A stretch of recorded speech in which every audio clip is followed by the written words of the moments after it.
Welcome my dear students. मैं कृष्ण माधव आज 9th class का मैथ्स का क्लास ले रहा हूं। हम लोग मैथ्स क्लास में इससे पहले नंबर सिस्टम पर हम लोगों ने डिस्कस किया था कि नंबर सिस्टम क्या है और कौन कौन से नंबर हैं। उन सभी नंबर पर हमने पिछले वीडियो में हम लोगों ने रखा था, हम लोगों ने उस पर विचार किया था। आज हम लोग एक्सरसाइज शुरू करते हैं। हम लोग first of all first exercise से स्टार्ट करेंगे। फर्स्ट एक्सरसाइज जो 9th क्लास का है एनसीईआरटी का, उससे हम क्वेश्चंस हम आपके सामने रखते चले जाएंगे। आप लोग जैसे जैसे मैं कंसेप्ट देता जा रहा हूं, आप लोग उस कंसेप्ट के अकॉर्डिंगली घर पर प्रैक्टिस करेंगे, अपने एनसीईआरटी से क्वेश्चंस तैयार करेंगे और जो क्वेश्चंस अगर आपको नहीं आता है उन क्वेश्चंस को कमेंट में रखेंगे। उसको नेक्स्ट वीडियो में उसको मैं सॉल्व करूंगा। आइए चैप्टर 1 का जो एक्सरसाइज 1.1 है, इसमें पहला क्वेश्चन आता है कि is zero a rational, can you right it in the form p by q where p and q are integers and q is not equal to 0। पूछा क्या जीरो क्या एक रैशनल है। हमने रैशनल का पहले भी आपके सामने डिफाइन किया था कि रैशनल नंबर क्या होता है। रैशनल नंबर के बारे में बताया था कि कोई भी फ्रैक्शन p by q के फॉर्म में जब आ जाता है तो वह क्या बन जाता है, वो रैशनल बन जाता है। बशर्ते क्या होना चाहिए कि p by q फॉर्म में आने के बाद q जीरो नहीं आना चाहिए। अगर q जीरो आ जाता है तो इन्फिनिटिव हो जाएगा, जो एक रैशनल नंबर को इंडिकेट नहीं करता है। तो रैशनल नंबर को इंडिकेट के लिए जरूरी हमने बताया था कि या तो इसका स्क्वायर रूट निकल जाता हो या p by q के फॉर्म में हो, या हमने ये भी कहा था कि जो नन रिपीटिंग जो नन उस दिन हमने डिस्कस किया था कि जो नन टर्मिनेटिंग डेसिमल्स है, टर्मिनेटिंग डेसिमल्स है, नन टर्मिनेटिंग जो रिपीटिंग है, तो वह भी जो है हमारा इसमें रैशनल नंबर में आ जाता है। उस दिन हम लोगों ने डिस्कस किया था। तो आइए इसमें हम देखते हैं, तो लिखेंगे इसका आंसर क्या होगा, यस क्या होगा, yes zero is a rational. क्यों? क्योंकि कहता है p by q के फॉर्म में अगर जीरो में अगर हम 1 से डिवाइड कर दें तो ये रैशनल हो गया, जीरो में 2 से डिवाइड कर दें रैशनल हो गया, जीरो में 3 से डिवाइड कर दें रैशनल हो गया, जीरो में 4 से डिवाइड कर दें रैशनल हो गया। इस तरह से ये क्या हो गया, ये p by q के फॉर्म में भी हो गया, p by q के फॉर्म में भी हो गया। और यहाँ q जो है, यहाँ पर q क्या देख रहे हैं, ये q यहाँ पर क्या है 1, q क्या है यहाँ पर 2, q क्या है यहाँ पर 3, q क्या है यहाँ पर 4, यानी q is not equal to 0। तो इस तरह से ये क्या हो गया, हमारा जीरो क्या हो गया, एक रैशनल हो गया जो p by q के फॉर्म में है, p by q के फॉर्म में है, p by q के फॉर्म में है, p by q के फॉर्म में है। आइए दूसरा क्वेश्चन हम लोग देखते हैं। दूसरा क्वेश्चन है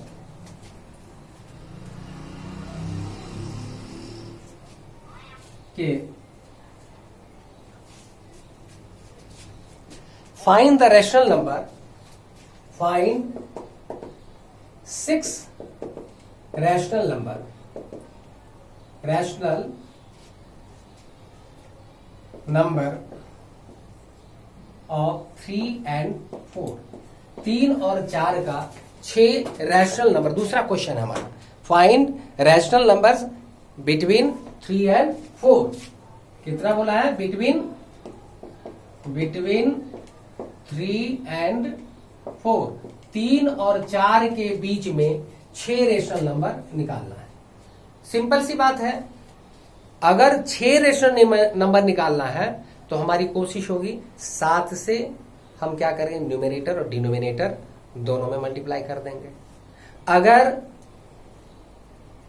5 रैशनल नंबर पूछा जा रहा है तो हम 6 से न्यूमरेटर और डिनोमिनेटर दोनों में हम मल्टीप्लाई करके हम क्या उसको इक्विवेलेंट करने का हमारा जो हमारी कोशिश ये रहे कि जो हमारा न्यूमरेटर डिनोमिनेटर जो टर्म है वो हमारा इक्वल होना चाहिए, उस फॉर्म में लाने। इसलिए उसको हम पहले तो जो फ्रैक्शनल फॉर्म होता है उसको हम पहले एलसीएम निकाल लेते हैं। अगर कोई फ्रैक्शनल फॉर्म नहीं होता है तो सिंपल सा उसको हम पी बाई क्यू के फॉर्म में ला करके और उसके हम एलसीएम की इक्विवेलेंट हम लाने की कोशिश करते हैं। फॉर एग्जांपल जैसे मैं भी आपको डिस्कस करके बताता हूं, जैसे यहाँ पर 3 है तो 3/1 पी बाई क्यू के फॉर्म में हो गया, और हमें क्या करना है इसमें 7 से इसमें मल्टीप्लाई कर दिए और 7 से इसमें मल्टीप्लाई कर, अर्थात 21/7।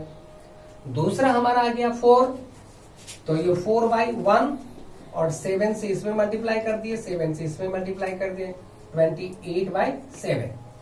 तो हमारा जो 6 रैशनल नंबर निकालना है, तो 6 रैशनल नंबर कितना हो जाएगा, 6 रैशनल नंबर बिटवीन, किसके बिटवीन, 21/7 से लेकर 28/7 के बीच में कौन कौन सा होगा, एक 22/7, 23/7, 24/7, 25/7, 26/7, 27/7, 1 2 3 4 5 6। तो इस तरह से ये 6 रैशनल नंबर हमने निकाल लिया, किसके किसके बीच में, 3 और 4 के बीच में। तो इस तरह से कोई भी रैशनल नंबर इस तरह से निकालना हो तो सबसे पहले अगर मैंने 6 है तो हमने 7 से न्यूमेरेटर में और 7 से डिनोमिनेटर में, अर्थात 7 से अंश में भी भाग दिया, गुना किया, और 7 से हर में भी गुना किया। इसी तरह से दूसरे पार्ट में हमने देखा कि 7 से अंश में भी मल्टीप्लाई किया और 7 से हर में भी मल्टीप्लाई किया। हमारी कोशिश रहती है कि ये जो हमारा जो हर वाला पार्ट है, जो डिनोमिनेटर वाला पार्ट है, इसको इक्वल करके रखना है, और ये इक्वल करके तब हम क्या करते हैं, इसकी वैल्यू को हम एस्टिमेट करते हैं। तीसरा ये 22/7, 23/7, 24/7, 25/7, 26/7, 27/7। इस तरह से हमने दूसरा क्वेश्चन को हमने सॉल्व किया। तीसरा क्वेश्चन हम लोग लेते हैं। तीसरा क्वेश्चन में है कि find the rational numbers between, find the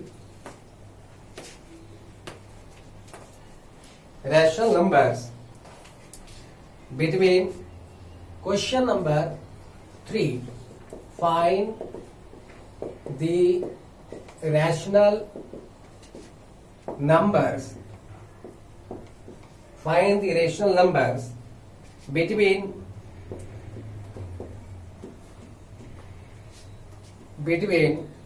3/5 and 4/5। अब हमें कितने रैशनल नंबर निकालने के लिए इसमें कहा गया, 5 रैशनल नंबर। कितना, फाइंड द 5 रैशनल नंबर, 5। तो 5 रैशनल नंबर निकालना है तो हमें क्या करना पड़ेगा, 6, चूंकि यह दोनों का जो आप देख रहे हैं डिनोमिनेटर, हर दोनों का बराबर है, तो दोनों का हर बराबर है, इसलिए इसमें हम क्या करेंगे, जितना हमें पूछा जाए, 5 पूछा जा रहा है तो 6 से मल्टीप्लाई कर देंगे दोनों, ऊपर नीचे दोनों में, अर्थात ये 3/5 है, इसको हम लिख सकेंगे 3 × 6 × 5 × 6, अर्थात हो गया 18/30। ठीक उसी तरीके से 4/5 है, इसको हमने लिखा 4 × 6/5 × 6, अर्थात 24/30। इसलिए रिक्वायर्ड रैशनल नंबर्स क्या क्या हो गया, आर, कौन कौन से हो गया, 18 के बाद क्या आ जाएगा, इस दोनों के बीच में निकालना है, यानी 18 से ज्यादा और 24 से कम, कितना हो जाएगा, 19/30, अर्थात 19/30, 20/30, 21/30, 22/30, 23/30। इस तरह से हमने देखा कितने नंबर हमें निकालने थे, 5 रैशनल नंबर्स, 1 2 3 4 5, किसके किसके बीच में, 18/30 और 24/30 के बीच में। इस तरह से हमने 5 रैशनल नंबर निकाल लिया। थर्ड क्वेश्चन हमारा ये कंप्लीट हो गया। इसके बाद हमारा फोर्थ क्वेश्चन पर आते हैं, जिसमें ये बताया गया कि ट्रू है या फॉल्स है।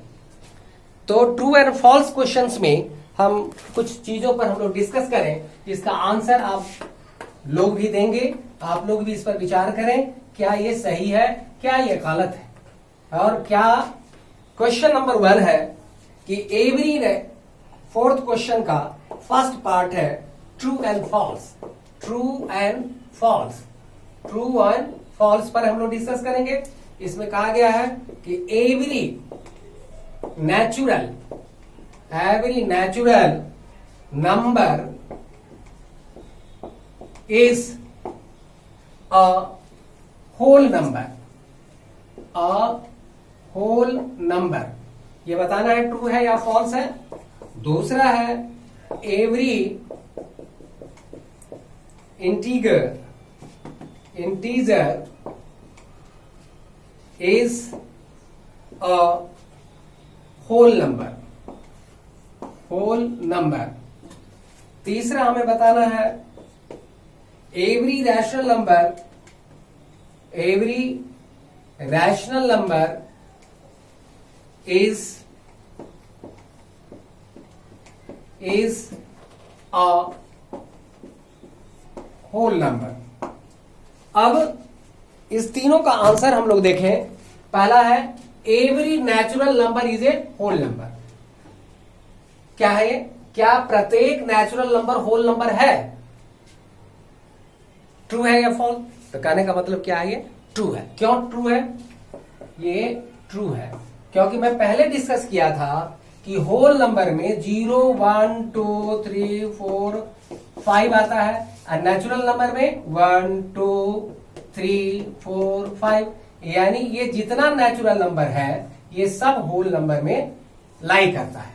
इसीलिए हम इसको बोलते हैं कि every natural number is a whole number, और ये ट्रू है। दूसरा हम लोग बात करते हैं कि every integer is a the whole number. Whole number में मैंने डिस्कस किया था कि 0, 1, 2, 3, 4, 5, इसमें केवल हम क्या ले रहे हैं? 0 से लेकर के पॉजिटिव तक लेते हैं। और इंटीजर में क्या है? माइनस भी आता है, -4, -3, -2, -1, 0, 1, 2, 3, 4। तो ये इंटीजर हमारा होल नंबर में नहीं आता है। इसलिए कहना कि every integer is a whole number, ये क्या है? गलत। इसलिए हो गया ये फॉल्स। इस तरीके से दूसरा है क्या? Every rational number is the whole number. हमने कहा था कि रैशनल नंबर में पॉजिटिव भी होता है और रैशनल नंबर नेगेटिव भी होता है, जबकि होल नंबर में नेगेटिव नहीं होता है। इसलिए यह भी कहना कि every rational number is a whole number is false, right. तो इस तरीके से हमने इसको लॉजिकली हम लोग इस पर हमने डिस्कस किया, और ये चैप्टर 1 का आज हम ये क्लास फिनिश कर रहे हैं। चैप्टर 2 को हम दूसरे क्लास में, हम लोग दूसरे वीडियो में इसको हम डिस्कस करेंगे। हम आप सबसे यही कहेंगे कि आप अपना क्लास में अब जो एनसीईआरटी की बुक है उसको कंटिन्यू स्टडी करते रहें, उसके जितना सॉल्यूशन है वो करते रहें।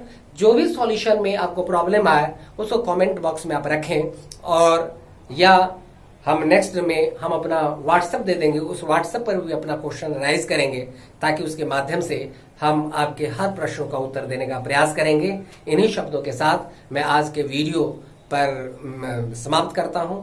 Thank you for watching this video.